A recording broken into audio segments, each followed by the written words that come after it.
গাজা উপত্যকায় ধ্বংসযজ্ঞ আর গণহত্যা চালিয়ে সফল দখলদার প্রধানমন্ত্রী বেনিয়ামিন নেতানিয়াহু। গোটা বিশ্বের নীরবতায় স্বেচ্ছাচারিতার চরমে পৌঁছেছেন তিনি।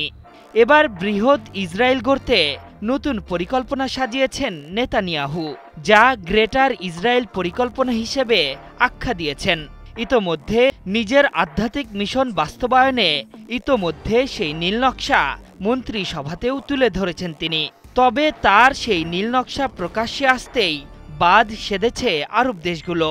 এবার সেই তালিকায় যুক্ত হল বাংলাদেশ ও পাকিস্তানের মতো মুসলিম প্রধান দেশও।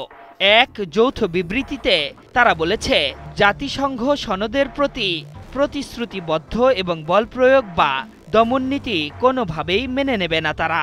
এমনটা চেষ্টা করা হলেও পরিণতি হবে ভয়াবহ।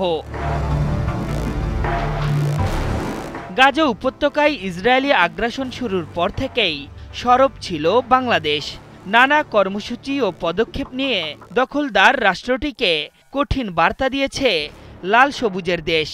এবারও তার ব্যতিক্রম হল না। নেতানিয়াহুর সাম্প্রতিক গ্রেটার ইসরায়েল মন্তব্যকে আন্তর্জাতিক আইন লঙ্ঘন ও আঞ্চলিক স্থিতিশীলতার জন্য হুমকি বলে অভিহিত করেছে ৩১টি আরব ও ইসলামী দেশ। জাতিসংঘের নিরাপত্তা পরিষদের এক প্রস্তাবে ইসরায়েলের বিরুদ্ধে গণহত্যা, জাতিগত নির্মূল ও ক্ষুধাকে যুদ্ধাস্ত্র হিসেবে ব্যবহারের অভিযোগ আনা হয়েছে।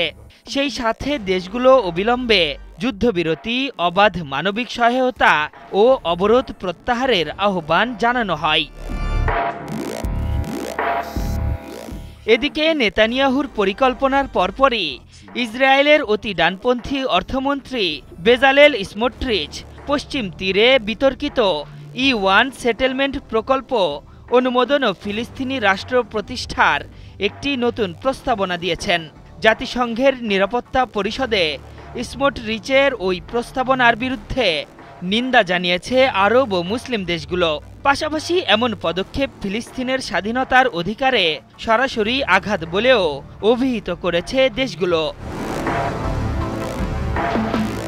বাংলাদেশ, পাকিস্তান সহ বিশ্বের ৩১ দেশের ওই বিবৃতিতে বলা হয়, দখলকৃত ভূখণ্ডের জনসংখ্যাগত বা আইনি অবস্থান পরিবর্তনের যে কোনো প্রচেষ্টাই অবৈধ।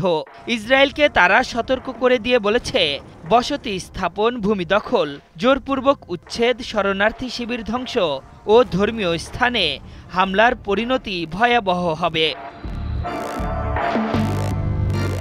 এর আগে গত ১২ এপ্রিল গাজা উপত্যকায় ইসরায়েলি আগ্রাসন বন্ধ ও ফিলিস্তিন রাষ্ট্র গঠনের দাবিতে মার্চ ফর ফিলিস্তিন কর্মসূচি পালন করেছিল বাংলাদেশ, যেখানে অংশ নিয়েছিল নানা শ্রেণী, পেশা ও বয়সের হাজার হাজার মানুষ। ঢাকায় অনুষ্ঠিত ওই মহাসমাবেশের ধ্বনি পৌঁছেছিল তেল আবিবেও। আর এবার ফিলিস্তিনি ও আরবদের পাশে দাঁড়িয়ে নতুন বার্তা দিল বাংলাদেশ। আশরাফুল ইসলাম, ৭১।